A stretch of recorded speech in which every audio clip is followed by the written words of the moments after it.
As Elizabeth mentioned, the subject of my talk this evening is Ishvara, the Supreme Being, which was inspired by being in a study group where we stumbled across Ishvara reading one of the Mahatma letters. So I thought, who's this character?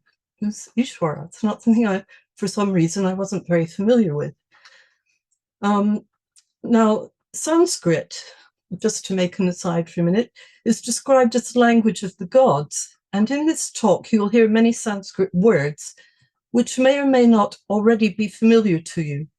So you will see that I will be giving many of their definitions, which will appear on your screen as we move along in this talk.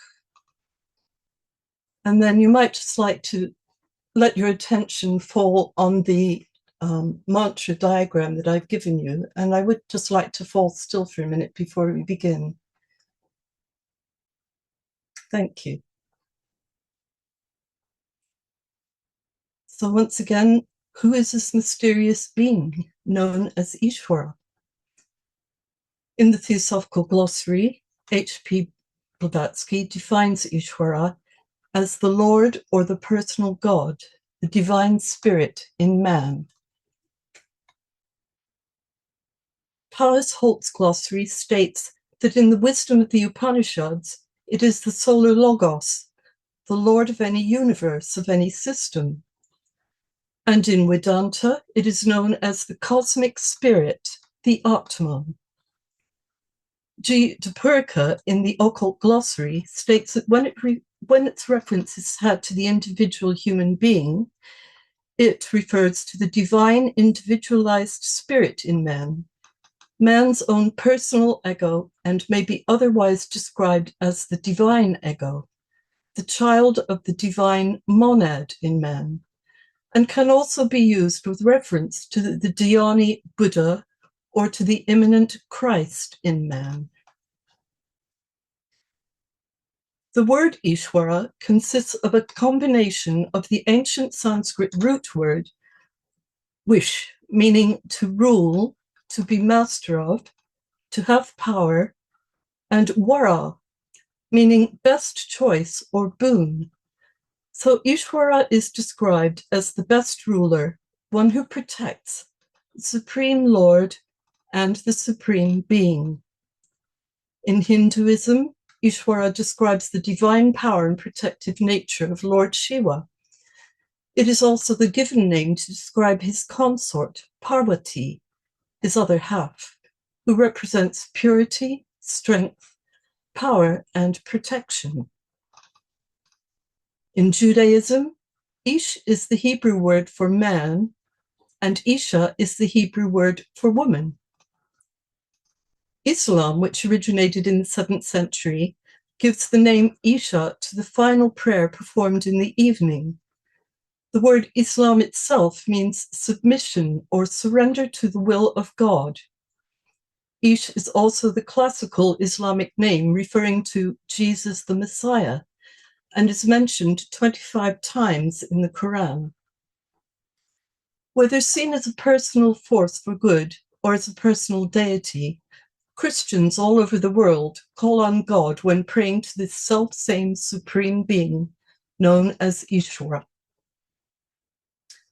So let us now go a little deeper into the nature of the supreme being by considering what it means to all of us, both as individuals and as a collective whole. In Mahatma Letter 67, Master KH states, Parabrahm plus Maya becomes Ishwar, the creative principle, a power commonly called God, which disappears and dies with the rest when pralaya comes.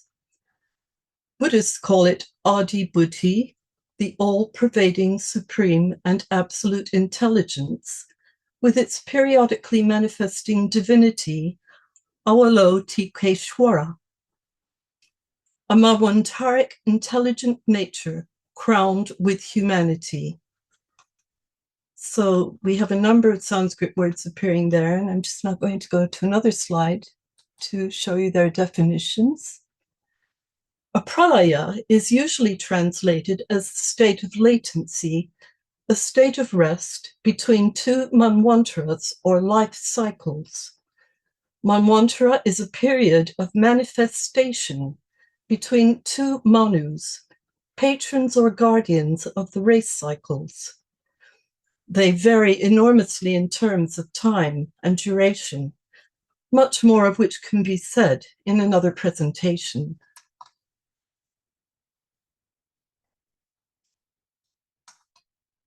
Master KH also significantly states, and this is a very important statement, Ishvara, the Supreme Being, is the effect of avidya, ignorance, and maya, illusion.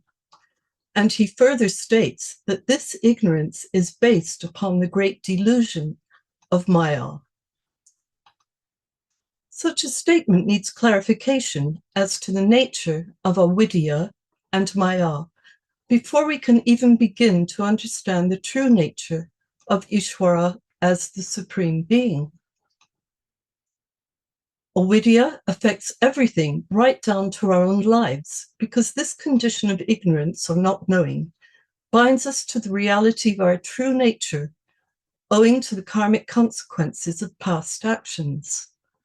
So, avidya is seen as a root cause of suffering and attachment, leading to the continued cycles of birth and death.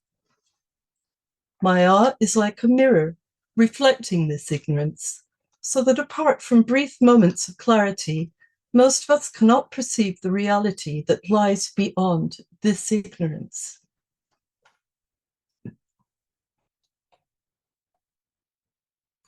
In the words of William Wordsworth, our birth is but a sleep and forgetting. The soul that rises with us, our life's star, hath elsewhere its setting, and cometh from afar. Not in entire forgetfulness, and not in utter nakedness, but training clouds of glory do we come, from God who is our home. Heaven lies about us in our infancy. Shades of the prison house begin to close upon the growing boy. But he beholds the light and whence it flows. He sees it in his joy. The youth who daily farther from the east must travel, still is nature's priest, and by the vision splendid is on his way attended. At length the man perceives it die away, and fade into the light of common day.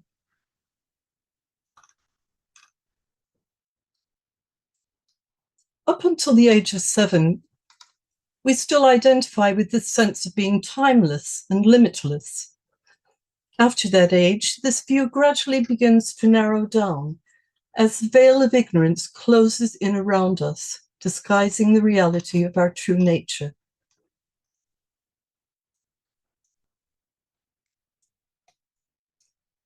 As an 11-year-old, I recall lying on our driveway on hot summer evenings in Chicago, gazing up in sheer wonder and awe at the enormity of space and its great multitude of glittering stars, as I attempted to grasp what lay beyond this canopy and to visualize what existed beyond the farthest star. There was no immediate answer, but faced with such an insurmountable vastness, it did engender a spirit of inquiry. I found myself questioning, like many of us do. What am I? Feeling as if I'd forgotten something important. Around that time, gazing at my reflection in the mirror, I found myself asking, who am I? Again, no immediate answer. But one day, not long after this question returned as I was standing in my bedroom, and this time there was a sense of expansion, of going beyond this body and this mind. Even the thinking was arrested as the naming of objects in the room ceased, in the midst of moving beyond the limits of time and space that I experienced on a day-to-day basis. Now, out of interest, NASA recently stated that we already estimated that there were about 100 billion galaxies in the observable universe. But new research shows that this estimate is at least 10 times too low. And that's setting a figure on it. Could be much more, it probably is. For many of us, there is a recognition that there must be more to being on this planet than what we appear to be experiencing in our normal everyday lives. And it is this very recognition that enables us to take a step away from the bondage of ignorance and the illusion of Maya, and to take one step towards discovering our true nature in reality, however small or great that step may be.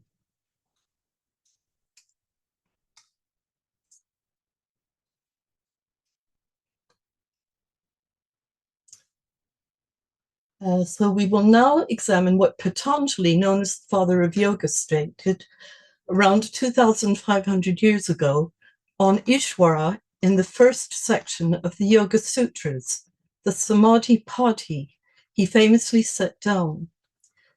These sutras are acknowledged to have provided a philosophical and practical roadmap for spiritual growth, spanning the entire period in history for aspirants starting on the path to self-knowledge. Throughout this period, they have been translated with commentaries by many scholars and sages. And I now wish to refer to a translation published by the acclaimed theosophist, Professor I.K. Taimni. Right. Professor Taimni translates this from Sanskrit as self-surrendered to God in Sutra 23. The attainment of samadhi is possible by following a path in which the aspirant does not bring about the deliberate suppression of the chitta vrittis by the force of his will. On this path, he simply surrenders himself to the will of Ishwara and merges all his desires with the divine will.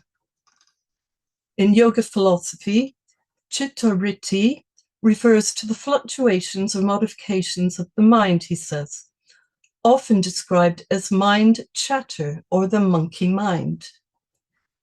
Chitta is the mind stuff, including memories, thoughts, and emotions, while vritti signifies the waves, ripples, or movements within the chitta.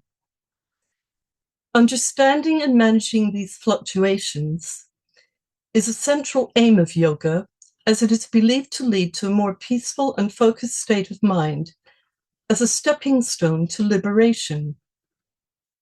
Nowadays, we refer to this management of fluctuations in the mind simply as mindfulness. As an aside, Ravi Ravinder, who often gives talks here at the Society, says that the timeless insight and integration may be reached by self-surrender to God, or Ishvara.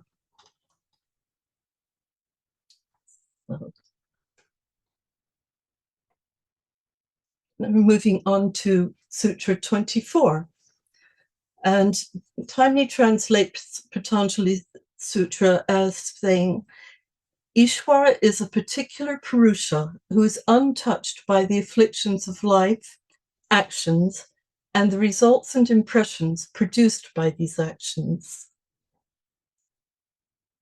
And I'll read it once more. Ishwara is a particular person who is untouched by the afflictions of life, actions, and the results and impressions produced by these actions. In this sutra, Patanjali has given us two ideas with regard to Ishvara. The first is that he himself is a Purusha, that is, an individual unit of divine consciousness, like all the other Purushas, which we describe in Theosophy as the sparks of the divine. And that includes all of us, all living creatures. The second is that he is not bound by klesha, karma, like the other Purushas, who are still involved in the cycle of evolution.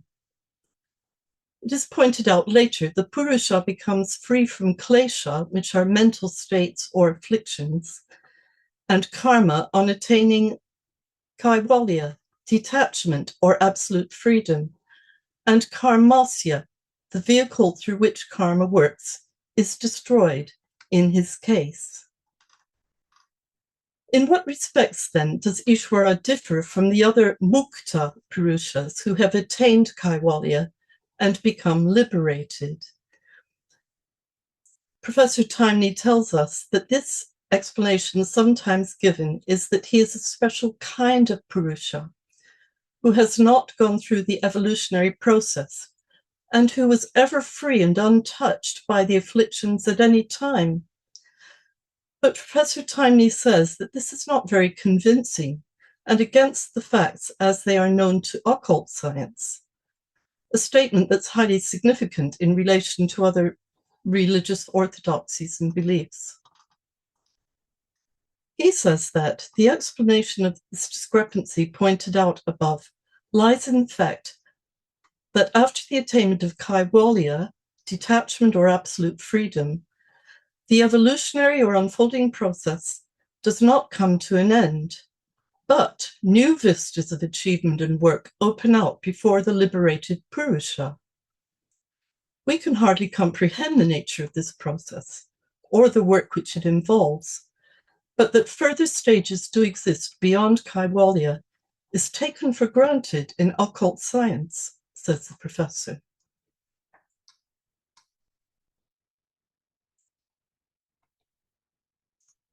And I've deliberately put kaivalya in an orange color because it goes beyond this level that we're on now. The Mahatmas explain in the Mahatma letters that kaivalya is the very nature of the self, the supreme state, paramam padam. It is without parts and is stainless. It is the direct intuition of the real existence, intelligence, and bliss. It is devoid of birth, existence, destruction, recognition, and experience. This is called knowledge.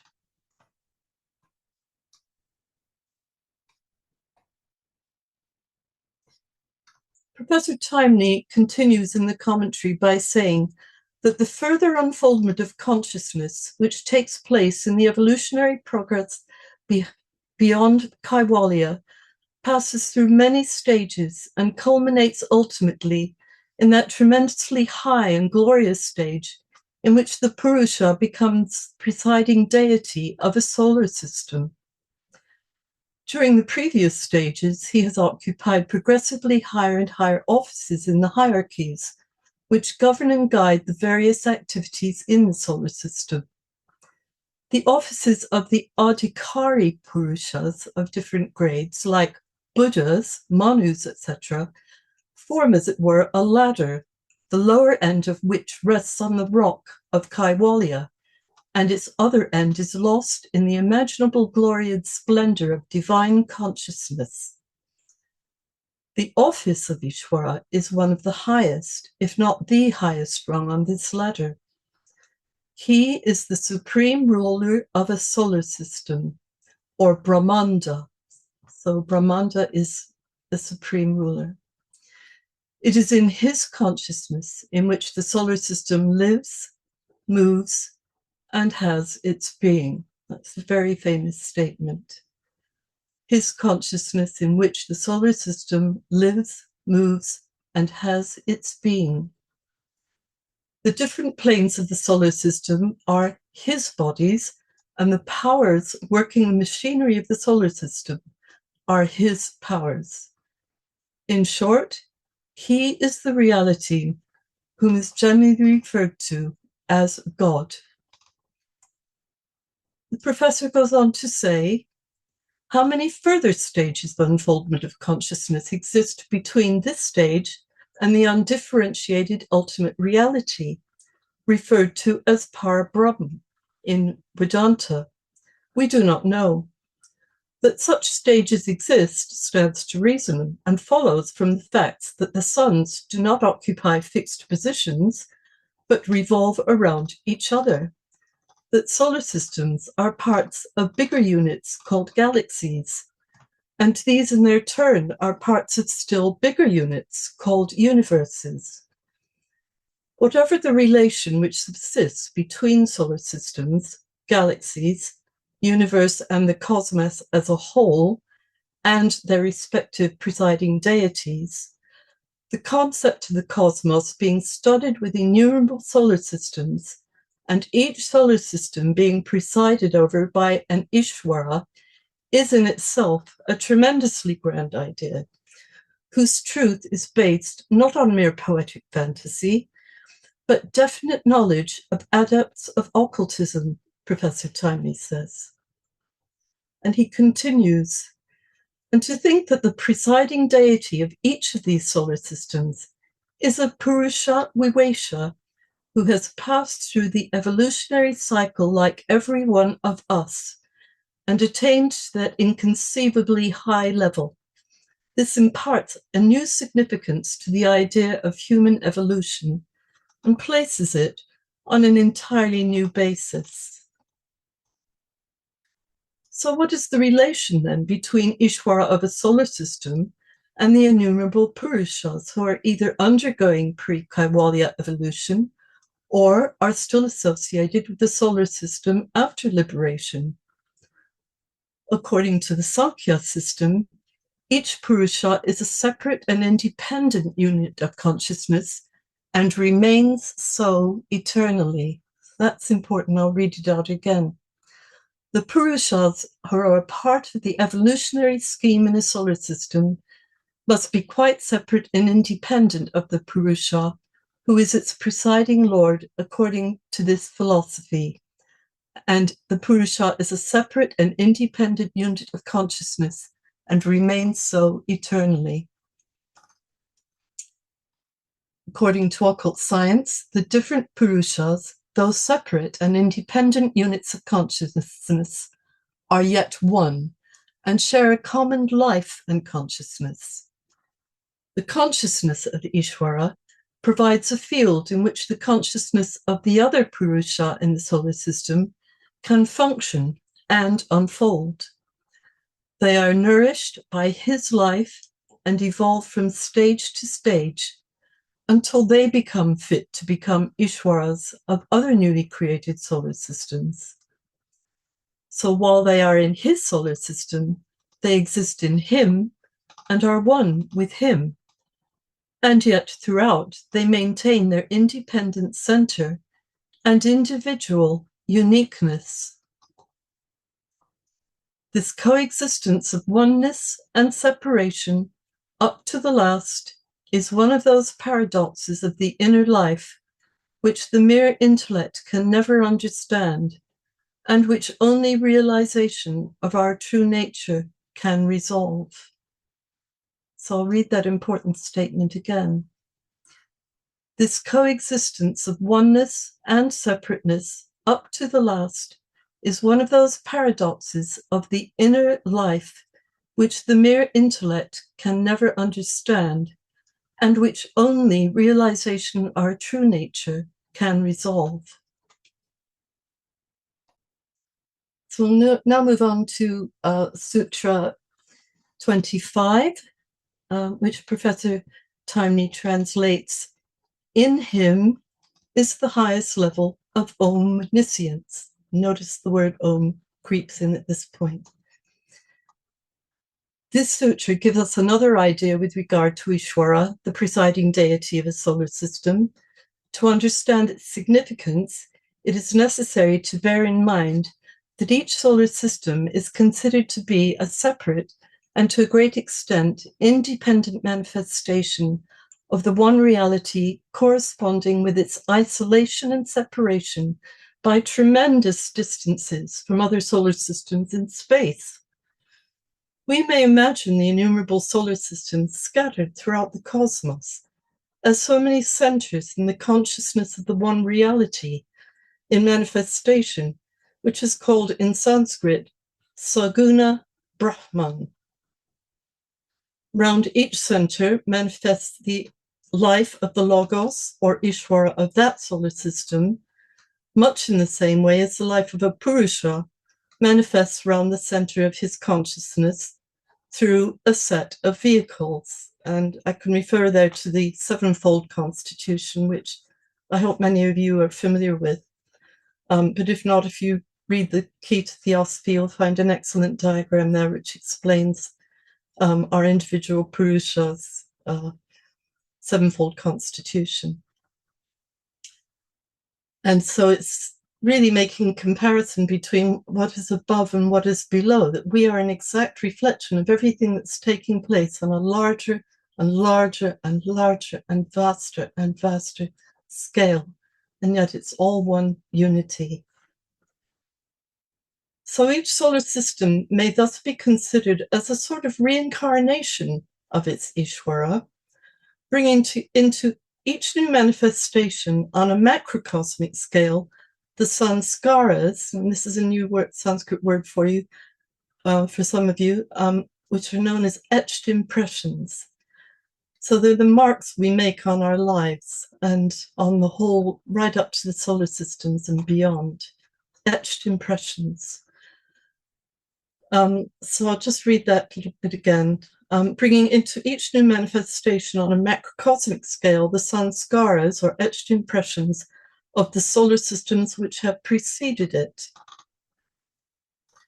Since each solar system is the manifestation of the consciousness of its Ishvara, and each Ishvara represents a definite stage in the infinite unfoldment of consciousness in the world of the relative, it follows that his knowledge, though almost unlimited in relation to the other Purushas in the solar system, must be considered to be limited in relation to the ultimate reality of which he is a partial manifestation.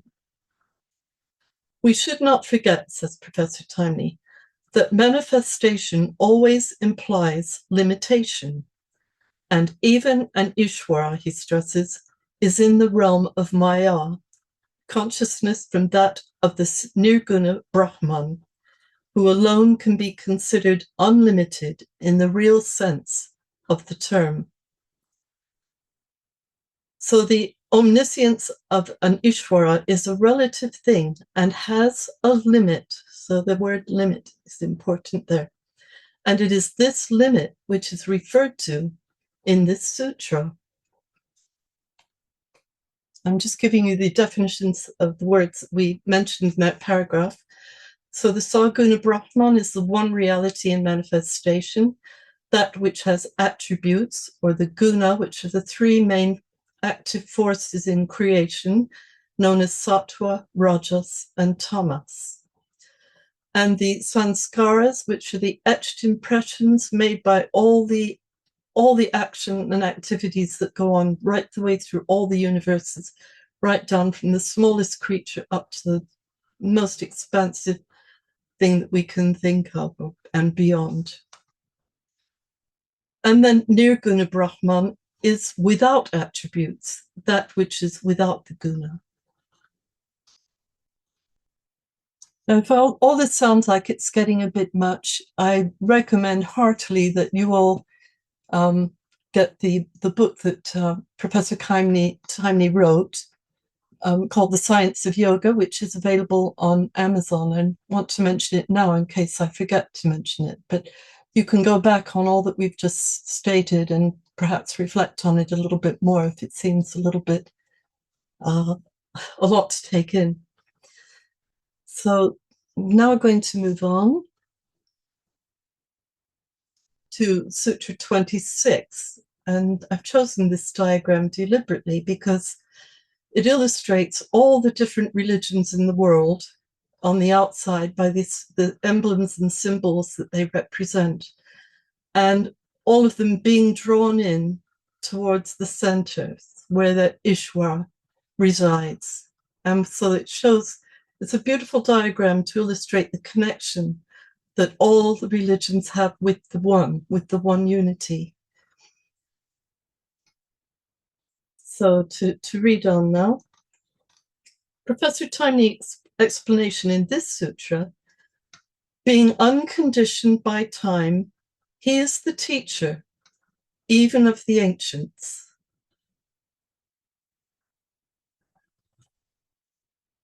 So this gives us an understanding of what Master K.H. meant when we read out earlier that Ishvara, the Supreme Being, is the effect of Avidya, and Maya.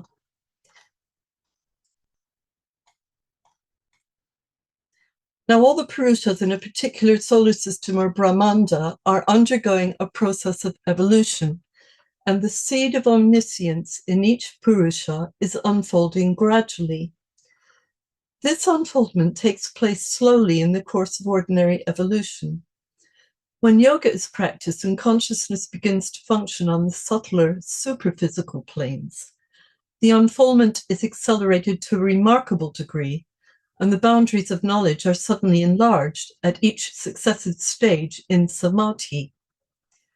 He says that when kaivalya is attained after dharma mega samadhi, which is a tremendous expansion of consciousness, when that takes place, even after the attainment of kaivalya, the unfoldment of consciousness does not come to an end, and such unfoldment must be accompanied by a corresponding expansion of knowledge.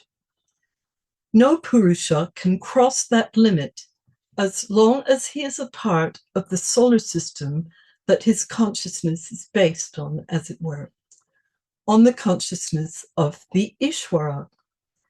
His knowledge may go on expanding and may appear infinite, but it cannot expand beyond the infinite knowledge of the Ishwara, of the system. So this is Sutra 26, being unconditioned by time, he is the teacher of the ancients. He says in the commentary that we have seen in the previous sutra that the knowledge which the Ishwara of a Brahmanda carries in his consciousness sets a limit which no one could cross, not only in knowledge, but also in other respects, such as power. He must be the highest expression in the solar system, and all lesser entities, such as Manus, Buddhas, and Devata, however high their status, must derive their power from him. That is why he is called Ishwara, the supreme ruler or Lord. A solar system, though insignificant as compared with the cosmos, is still a gigantic phenomena in time and space. Many planets are born into it, live their lives, and then disappear, providing during a certain period of their existence a field for the evolution of the innumerable Jivatma who are a part of the solar system.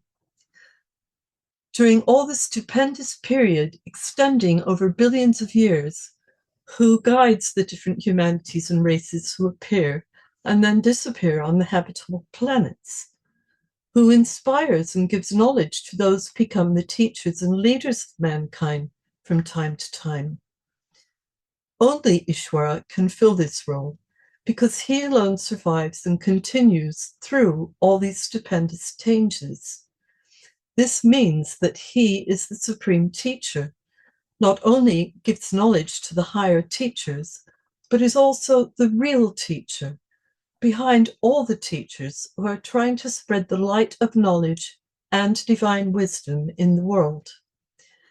It is the pressure of divine knowledge and will behind the evolutionary progress of humanity, which is naturally enlarging the boundaries of human knowledge.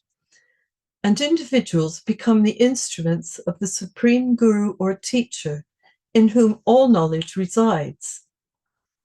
Anyone who's watched with an open mind and a reverent heart the phenomenal progress of science in modern times and the remarkable manner in which discoveries have been made, one after another, can see the guiding and unseen hand and intelligence behind these discoveries.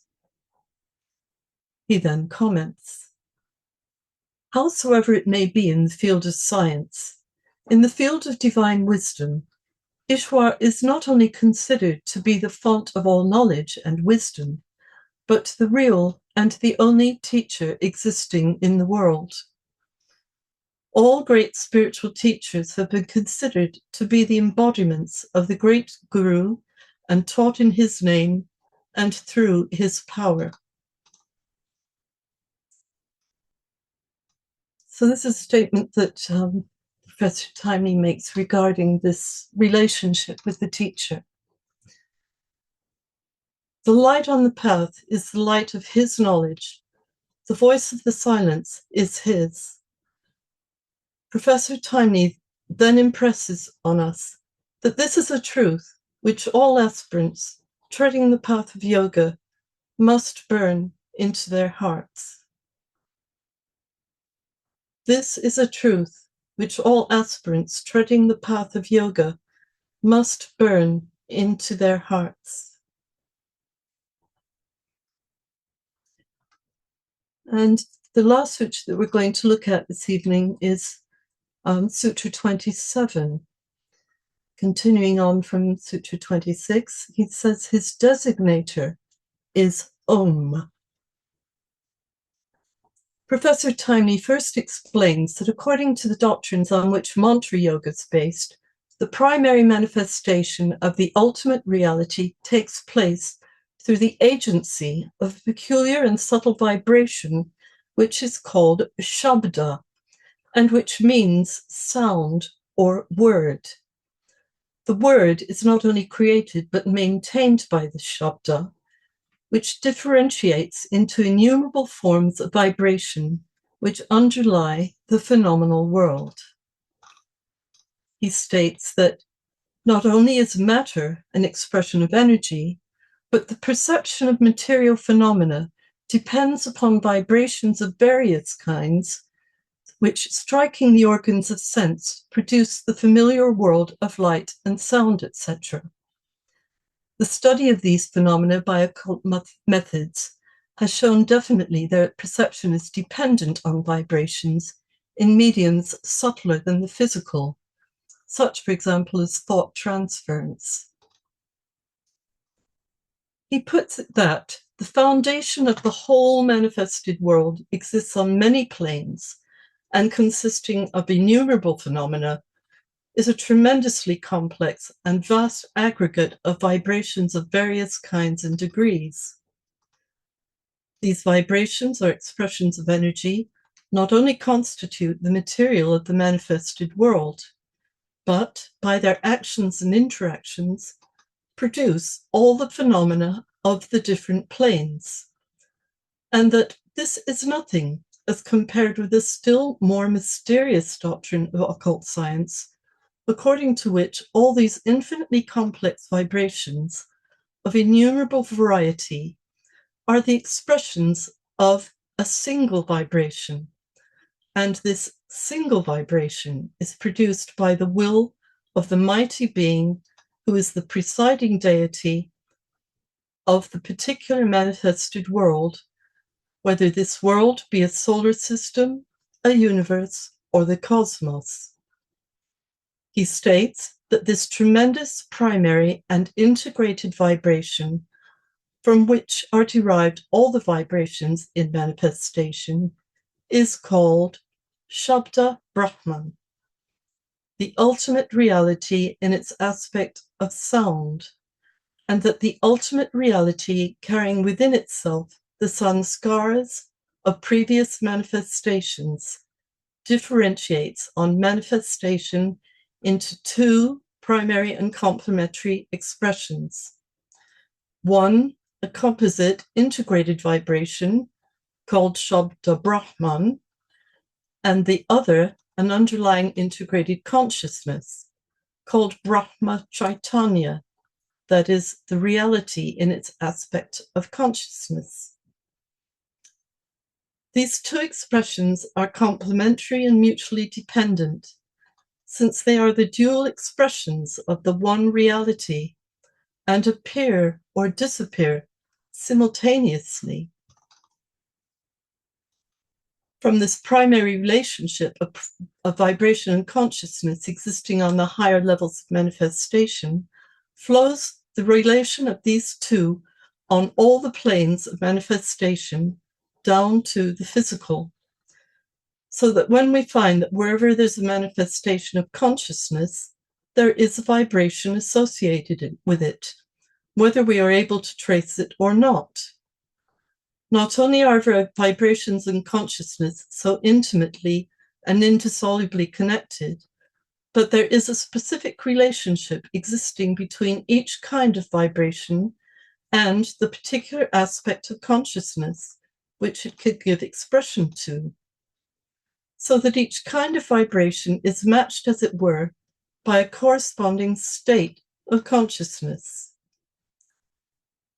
The broad and general principles pointed out here from the basis of Mantra Shastra, the science of using mantras for bringing about certain tangible results, and also of Mantra Yoga, the science of unification or unfoldment of consciousness by the help of mantras. The essential idea underlying both is that by producing a particular kind of vibration through a vehicle, it is possible to draw down a particular kind of force through the vehicle, or to produce a particular state of consciousness in the vehicle. Such vibrations can be produced by means of mantra, each of which represents a particular combination of sounds for bringing about certain specific results. The kind of effects through the agencies of mantras in their different permutations and combinations. It was pointed out in Sutra 25 that Ishvara is the true teacher of all, and is the source of the inner light by the help of which the aspirant treads the path of liberation. How is that inner light to be revealed, to be uncovered, so that he may have an unerring and ever-present guide within himself? The first and most effective means which Patanjali prescribed for overcoming a distracted condition of the mind is japa, or repetition, of pranava, Om, and meditation on his meaning. He calls pranava as the Vakaka of Ishwara. What is a Vakaka?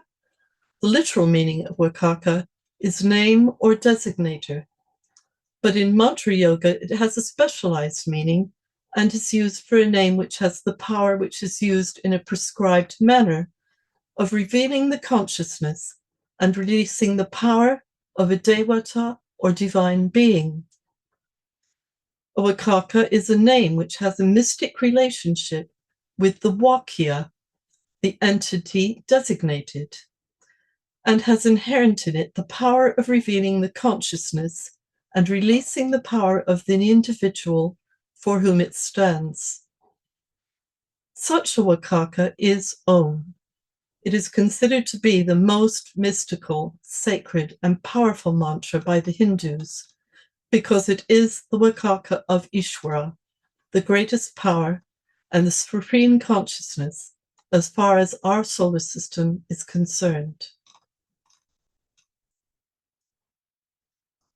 So I know that's a lot to take in, and it goes on, it carries on, and for any of you who would like to get the hold of the book, you can carry on and read more and reflect on these passages.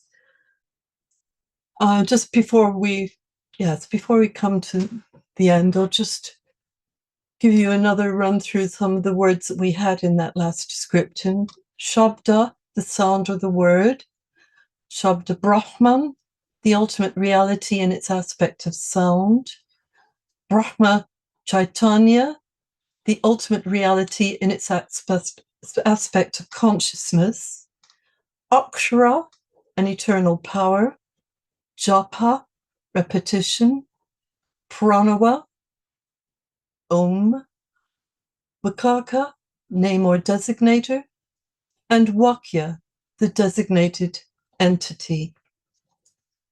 So for any of you who already use the mantras, I'm sure some of you may be aware of these great forces and the significance and the sense that they carry with them, the power that they carry with them. So now I'm drawing to the close, and I'd like to just read you a prayer from the Srimad Bhagavatam. And you might like to look at this beautiful mantra while I read it to you. You could call it a prayer, but in Theosophy, really, we prefer to refer to affirmations, to those things which we rather than asking for something, it's what we can give. An affirmation is something we're prepared to offer from ourselves. So I'm going to read this to you, this affirmation, while you look at the diagram. O thou Lord Supreme, I bow down to thee. For thy sole pleasure and play didst thou bring forth this universe. Thou art higher than the highest.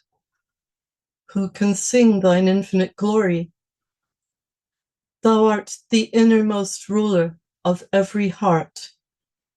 Thy paths are mysterious. Thy ways are blessed.